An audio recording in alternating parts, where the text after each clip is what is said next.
Ra, ôi, có lỗi rồi.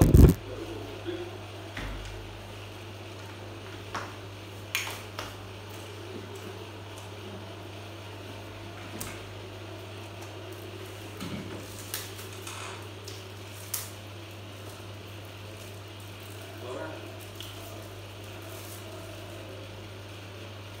Đấy, chủ. Em ngủ sao nhỉ?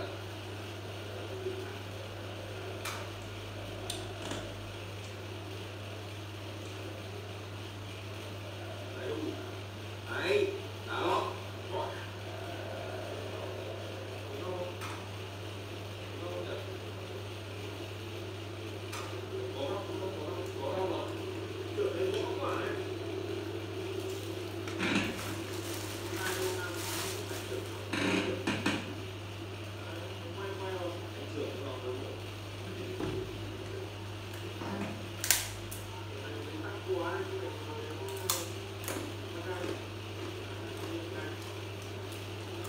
Đây.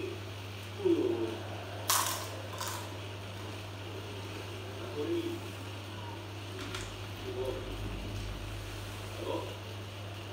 Đây, bắt tới đâu. Vậy các bạn ơi. Đừng có tôi yếu. Ôi, không có vấn đề rồi.